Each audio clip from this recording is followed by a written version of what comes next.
दोस्तों, वाहनों के नए नए मॉडल तो अक्सर आते रहते हैं, लेकिन एक खास तरीके के टायर आने वाले हैं भारत के अंदर, जो कि आपको अपनी गाड़ियों में लगवाने अनिवार्य होंगे। जी हां, आज की ये बड़ी खबर मैं आपको बताऊंगा ग्राउंड रिपोर्ट के अंदर। कुल 4 चीजें हम इसके अंदर डिस्कस करेंगे। पहली बात तो ये कि ये जो नए टायर हैं आपको जो अपनी गाड़ियों में लगवाने हैं, उनमें ऐसी क्या खूबियां हैं कि सरकार इनको अनिवार्य करने जा रही है, कंपलसरी करने जा रही है।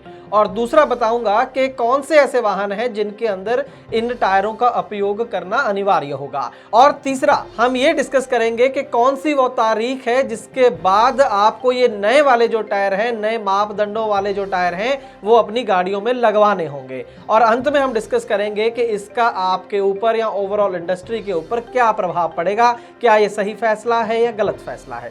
तो आइए शुरू करते हैं आज की खास ग्राउंड रिपोर्ट एक छोटे से कमर्शियल के बाद।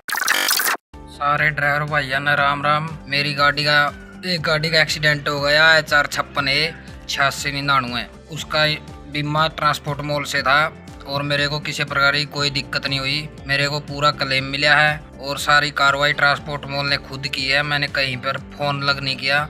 सारे ड्राइवर भाइयों से रिक्वेस्ट है, अपनी गाड़ी का बीमा जो करवाना है ट्रांसपोर्ट मॉल से करवाएं। मैंने भी, मेरी 3 गाड़ियां हैं, मैंने अपनी गाड़ियों का जो बीमा है वो ट्रांसपोर्ट मॉल से करवाया है। अपनी गाड़ियों का इंश्योरेंस सिर्फ और सिर्फ ट्रांसपोर्ट मॉल से ही करवाएं। धन्यवाद भाई। तो बीमा के लिए व्हाट्सएप करें अपनी गाड़ियों के नंबर 90 831 90 831 पर। आप भरोसा कर सकते हैं हम पर। ट्रांसपोर्ट टीवी पर आपका स्वागत है दोस्तों, मैं हूं मनिंदर सिंह और आप देख रहे हैं ग्राउंड रिपोर्ट। 17 मई 2021 ministry of road transport and highways द्वारा एक नोटिफिकेशन जारी की गई है। एक बहुत बड़ी अनाउंसमेंट है। इसके अंदर एक तरीके से जो टायर नॉर्म्स हैं, जो टायर दोस्तों हम अपनी गाड़ी में इस्तेमाल करते हैं, चाहे वो 2 पहिया वाहन हो, कार हो, ट्रक हो, कमर्शियल वाहन हो, वो एक पर्टिकुलर मापदंड हैं कि उनके अनुसार ही वो जो टायर हैं, टायर कंपनियां बनाती हैं। सरकार निर्धारित करती है, बाकायदा स्टैंडर्ड्स हैं, IS स्टैंडर्ड जिनको बोला जाता है। ज़्यादातर जो आज की डेट में टायर हैं वो IS 15636 2005 के तहत बनाए जाते हैं। अब ये जो नोटिफिकेशन जारी हुई है वो इन मापदंडों में एक तरीके से संशोधन कर दिया गया है और मापदंड थोड़े से पहले से भी ज़्यादा स्ट्रिक्ट कर दिए गए हैं, बढ़ा दिए गए हैं। सरकार की माने तो बेहतर क्वालिटी के टायर गाड़ियों में लगे, ऐसा उनका प्रयास है, जिसके चलते ये जो मॉडिफिकेशन है, ये जो अमेंडमेंट है इन रूल्स के अंदर की गई है। जो मुख्य रूल है जिसके अंदर ये अमेंडमेंट है वो है सेंट्रल मोटर व्हीकल रूल्स का रूल नंबर 95, जिसका नाम है size and ply rating of tyres. तो टायर्स के बारे में ही ये बात करता है नियम, और इसके अंदर 2 संशोधन है। एक तो जो ये रूल नंबर 95 है उसके अंदर एक अमेंडमेंट है, और एक नया इसके अंदर जोड़ दिया गया है रूल 95(1)(a)। दोस्तों, आगे बढ़ने से पहले ये भी बता दूं कि ये जो नोटिफिकेशन है ये एक ड्राफ्ट नोटिफिकेशन है। इसके बाद आप लोगों के सुझाव और ऑब्जेक्शंस इसके ऊपर मांगे गए हैं। ईमेल ID दिया गया है, इसके ऊपर आप अपने सुझाव और कमेंट्स दे सकते हैं। और इसके 30 दिन बाद 17 मई को ये जो नोटिफिकेशन पब्लिश हुई है, और 30 दिन के अंदर अंदर आपको अपने सुझाव या अपने जो भी कमेंट्स हैं वो इस ईमेल ID पर भेजने हैं। खैर, आगे बढ़ते हैं और जो ये नोटिफिकेशन है इसका जो सार है बेसिकली वो मैं आपको बताने जा रहा हूं। सबसे पहले बताऊंगा कि क्या ऐसी खूबियां हैं इन नए टायरों के अंदर जो सरकार चाहती है कि आप हर हालत में ज़रूर लगवाएं। तो जो नए नॉर्म्स हैं इसके अंदर 3 चीज़ें पहले से बेहतर करने की प्रयास है जो सरकार का दावा है। पहली तो है रोलिंग रेसिस्टेंस। रोलिंग रेसिस्टेंस दोस्तों ये होता है कि जो आपका टायर है जो वो सड़क पर चलता है तो दोनों आपस में एक फ्रिक्शन होती है, दोनों आपस में घिसते हैं।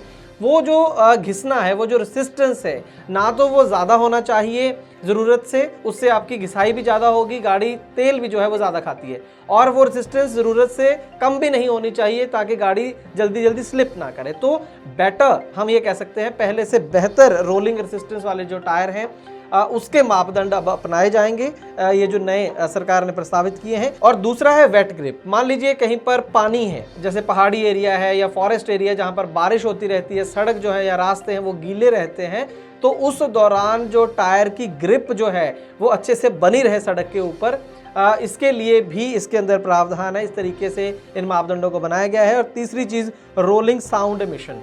ये हम सब जानते हैं जो गाड़ियाँ चलाते हैं कि जब गाड़ी चलती है तो उसके जो टायर जब घिसते हैं सड़क से तो एक आवाज़ पैदा होती है। कई गाड़ियों में हम देखते हैं कि बहुत कम आवाज़ होती है और कईयों में बहुत ज़्यादा, खास करके कमर्शियल व्हीकल में बहुत ज़्यादा होती है, लोड वाली गाड़ियों में बहुत ज़्यादा होती है।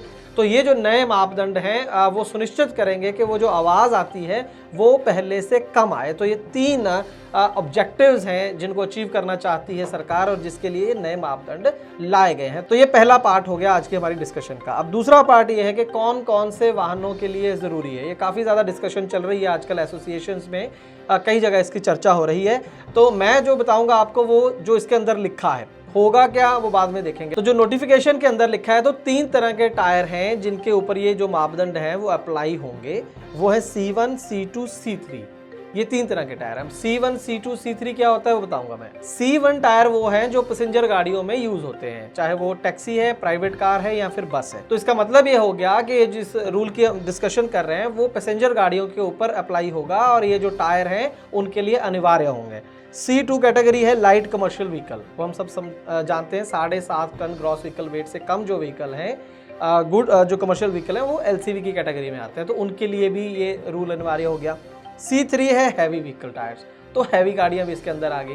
तो ले दे के हर तरह की लगभग गाड़ी जो है वो इसके अंदर शामिल है और 90% से ज़्यादा हम कह सकते हैं कि जो गाड़ियां हैं उनके ऊपर ये नियम लागू होगा और ये टायर आपको अपनी गाड़ियों में हर हाल में लगवाने होंगे, नहीं तो आपका चालान हो सकता है जब ये रूल लागू हो जाएगा। तो हो गई दूसरी चीज़। अब तीसरी बात कि कब ये लागू होगा नियम और कब ये आपके लिए अनिवार्य हो जाएगा ये नए टायर लगवाना। तो दोस्तों इसके अंदर 2 डेट्स दी गई हैं। एक तो जो अगर कोई कंपनी नए तरह का नए डिज़ाइन का टायर लाती है मार्केट के अंदर उसके लिए अलग डेट है, और जो नॉर्मल टायर पहले चल रहे हैं, नॉर्मल डिज़ाइन के टायर जो चल रहे हैं उनके लिए एक अलग डेट है।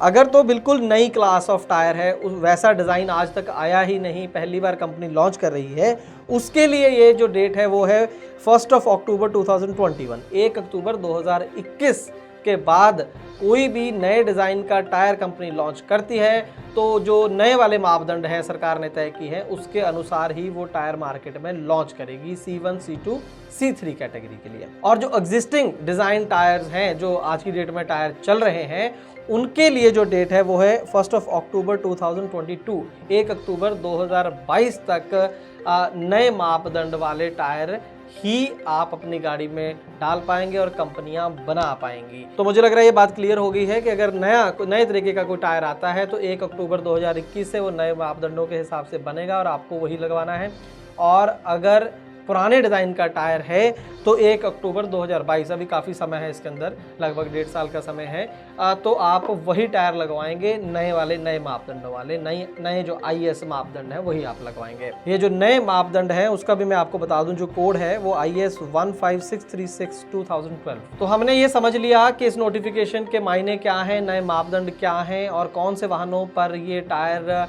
अनिवार्य होंगे लगाने, और उसके बाद कौन सी डेट्स हैं वो भी हमने समझ लिए हैं। और अब हम ये बात करेंगे कि इसका इम्पैक्ट क्या होगा। देखिए, अगर सरकार एक बेटर टायर लाना चाहती है तो इसमें कोई बुरी बात नहीं है, और ये अगर सच है और अगर मापदंड सही हैं और अगर कंपनियां इन्हीं मापदंडों के हिसाब से टायर बनाती हैं तो निश्चित तौर पर जो है ये मुद्दा सड़क सुरक्षा से जुड़ा हुआ है। गाड़ियाँ हमारी ज़्यादा सेफ होंगी, पलटेंगी नहीं, स्लिप नहीं होंगी, जो वेट कंडीशंस के अंदर आवाज़ नहीं करेंगी, तो सारी अच्छी चीज़ें हैं, इसमें कोई दो राय नहीं है। लेकिन असली मसला है इसकी कॉस्ट का, जिसके ऊपर अभी कुछ भी जानकारी नहीं है कि ये जो नए मापदंड वाले टायर आएंगे 1 अक्टूबर 2021 और 22 से, वो कितने महंगे होंगे मौजूदा टायर से, ये पता नहीं है। ये बताया जा रहा है कि यूरोपियन स्टैंडर्ड के ये टायर हैं, जिस तरह के मापदंड यूरोपियन देशों के अंदर यूज़ होते हैं, लागू हैं, उसी तरीके के ये वाले मापदंड हैं। तो एक डर है, एक खदशा है कि बहुत ज़्यादा कहीं टायरों की जो कीमतें हैं ये नए मापदंड आने के बाद बढ़ ना जाएँ। एक और समस्या खड़ी हो सकती है कि जो इन्फोर्समेंट एजेंसीज़ हैं, जब ये लागू हो जाएंगे नए टायर, तो एक नई चीज़ मिल गई अथॉरिटीज़ को आपके चलान करने के लिए। पुराने तरीके का डिज़ाइन है, नए का है, और उसे पहचानेंगे कैसे, अथॉरिटीज़ कैसे पहचानेंगी, आप कैसे पहचानेंगे, तो ये भी कुछ दिक्कतें आएंगी जब इनको लागू किया जाएगा। खैर, वो जब भी कोई नया नियम होता है ऐसे तो वो दिक्कतें आती हैं। बड़ा मुद्दा कॉस्टिंग का है। कॉस्टिंग के ऊपर मैं 1-2 तथ्य आपके सामने रखना चाहता हूं कि बीते कुछ सालों में बहुत से इम्पोर्टेड टायर इंडिया के अंदर आते थे, चाइना से आते थे और भी कई देशों से आते थे, और लोगों की वो काफ़ी ज़्यादा उनको पसंद किया गया। उनकी कॉस्ट कम थी, क्वालिटी भी सेम थी इंडियन टायर्स के मुकाबले, तो काफ़ी ज़्यादा मार्केट कैप्चर कर ली खास करके चाइनीज़ टायर ने इंडिया में। लेकिन जो हमारी इंडियन कंपनीज़ हैं, जो टायर मैन्युफैक्चरर्स हैं, वो हमेशा इसका विरोध करती रही हैं, सरकार पर प्रेशर डालती रही हैं कि आप इनके ऊपर इंपोर्ट ड्यूटी लगाओ, कस्टम ड्यूटी लगाओ, ताकि बाहर से आने वाले टायर महंगे हो जाएं और लोग वो ना खरीदें, हमारे टायर खरीदें, ताकि हमारे जो देश की कंपनियां हैं वो ज़्यादा कामयाब हों, ज़्यादा मुनाफा कमा पाएँ। लेकिन दूसरी तरफ जो टायर यूज़ करने वाले हैं उनको इससे कोई मतलब नहीं होता है कि वो चाइना का टायर यूज़ कर रहे हैं या इंडियन कंपनी का टायर यूज़ कर रहे हैं। वो पहले ही बहुत ज़्यादा फाइनेंशियल स्ट्रेन में है, तो ये कोशिश होती है कि भाई सस्ता टायर मिल जाए और अच्छा भी हो, चाहे किसी भी कंपनी का हो। तो ये जद्दोजहद हमेशा चलती रहती है। लेकिन हाल ही में कई चीज़ें हुई, चाइना से भी भारत के रिश्ते अच्छे नहीं, हम सब जानते हैं। लेकिन उससे पहले भी जो कुछ 2018 के आसपास कस्टम ड्यूटी जो है टायर इंपोर्ट्स के ऊपर बढ़ाई गई। 5% होती थी, अब 15% है। और जून 2020 में पिछले साल एक बड़ा निर्णय कर दिया गया भारत सरकार के द्वारा कि जो बाहर से टायर आते हैं, इंपोर्ट होता है, उसको रिस्ट्रिक्टेड कैटेगरी में डाल दिया। रिस्ट्रिक्टेड कैटेगरी क्या होती है कि अगर आपको टायर इंपोर्ट करने हैं तो आपको सरकार से पूछना पड़ेगा, उसका लाइसेंस लेना पड़ेगा, परमिशन लेनी पड़ेगी। उससे पहले क्या था कि कुछ पूछना नहीं है, आप ऑर्डर दो और टायर आ जाएंगे, पेमेंट करो, जो भी आपका इंडिविजुअल है, सरकार का उसका कोई रोल नहीं था, तो आसानी से टायर आ जाते थे। अब आप खुद समझ सकते हैं कि जब सरकार से परमिशन लोगे, आप पहले लाइसेंस या परमिशन लोगे फिर टायर मंगाओगे, तो निश्चित तौर पर उतने टायर देश में नहीं आएंगे जितने पहले आते थे। फिर जितने कम आएंगे उतना रेट ज़्यादा होगा। तो एक तरीके से ये इंडियन कंपनीज़ को स्ट्रेंथन करने के लिए, उनकी हेल्प करने के लिए किया गया, इसमें कोई दो राय नहीं। भारतीय कंपनियों को खास करके चाइनीज़ कंपनी से ज़्यादा तरजीह सरकार को देनी चाहिए। लेकिन साथ में जो टायर खरीदने वाले हैं, टायर यूज़ करने वाले लोग हैं, उनका भी ख्याल रखना होगा। अगर चाइना हमारे देश में टायर भेज के, पहले भेजने का खर्चा भी है देखिए, और फिर इम्पोर्ट ड्यूटी दे के उसके बाद भी उनके टायर सस्ते हैं, तो हमारी कंपनियाँ सस्ते टायर क्यों नहीं बना सकते हैं? सेम क्वालिटी के टायर सस्ते रेट में क्यों नहीं बना सकते हैं? ये सवाल भी भारत सरकार को हमारी जो टायर कंपनीज हैं उनके सामने रखना चाहिए। टायर कंपनीज को लेकर और टायर के जो दाम है उनको लेकर आपकी भी राय जानना चाहूंगा, कमेंट सेक्शन में जरूर कमेंट कीजिएगा। और उम्मीद करता हूं कि जो जानकारी हमने आपको दी है वो आपके लिए लाभकारी साबित होगी। ट्रांसपोर्ट टीवी का काम अगर अच्छा लगता है तो अपने चैनल को यूट्यूब पर जरूर सब्सक्राइब करें। ट्रांसपोर्ट टीवी देखने के लिए बहुत बहुत शुक्रिया।